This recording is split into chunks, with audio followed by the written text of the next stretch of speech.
Farmers and herders in Plateau State have expressed their views on the newly inaugurated Renewed Hope Livestock Reform Implementation Committee.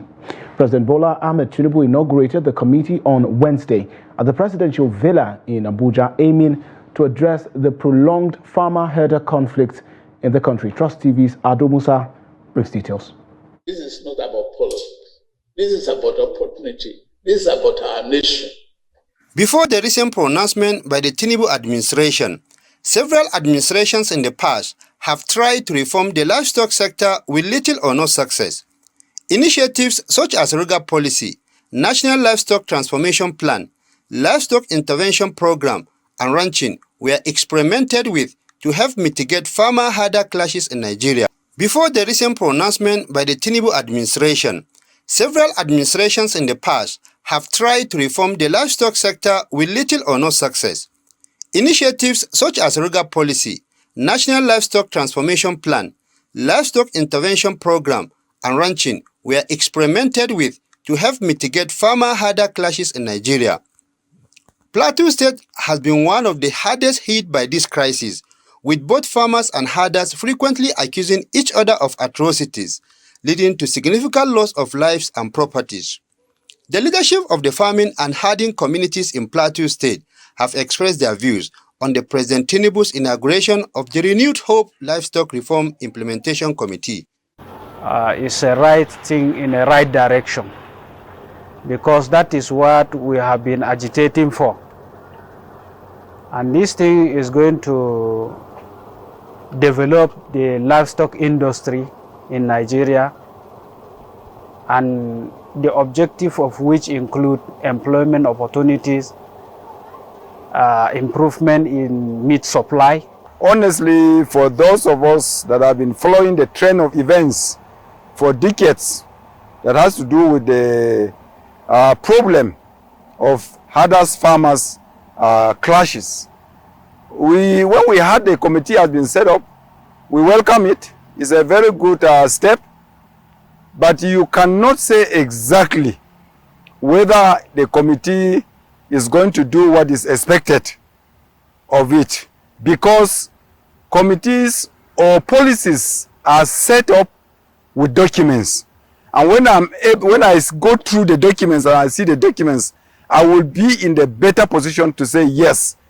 Agriculture and livestock experts have expressed their views on the inauguration of the Renewed Hope Livestock Reform Implementation Committee, highlighting its significance for resolving farmer-herder conflicts. The livestock industry have been neglected long time. First and foremost, you know, the herders are also farmers, especially the sedentary herders we have. We are always interdependent. Some come to your farm and graze and settle and leave to another for you to have manure, which is very, very much in use those days when the chemical fertilizer was not around. But I'm believing that with this ministry, so many farmers will also engage themselves in production of forage, which is feeding the animals, which is also a lucrative one. We are in a country of one citizen. There are a lot of people, a lot of other organizations that have been enjoying government support. But if you look at the livestock industry, apart from the vaccine production that the National Veterinary Research Institute produces and then being subsidized to the livestock farmers, there's nothing that you can see that the livestock farmer is enjoying from government. And we are in the same country, and then we are all doing this to develop our country. And if you look at the livestock industry, the GDP from livestock industry alone, if being harnessed, it's not going to be a very small GDP that the livestock industry will boost to this country. And it will not only be on the livestock farmers, it will affect every Nigerian within the country. Dr. Abrahaman Imran, a senior lecturer at the Center for Conflict Management and Peace Studies at the University of Jos, and a resource person at the Center for Peace and Initiative Development, stated that while the initiative is a welcome development, certain issues must be addressed for it to succeed.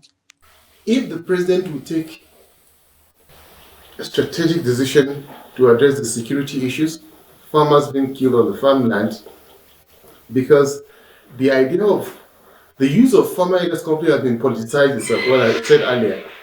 The meaning of that is multiple. One is the natural ethnicizing of the conflict itself, to say that all aiders are Fulanis and then the other farmers are other ethnic groups, which is not true.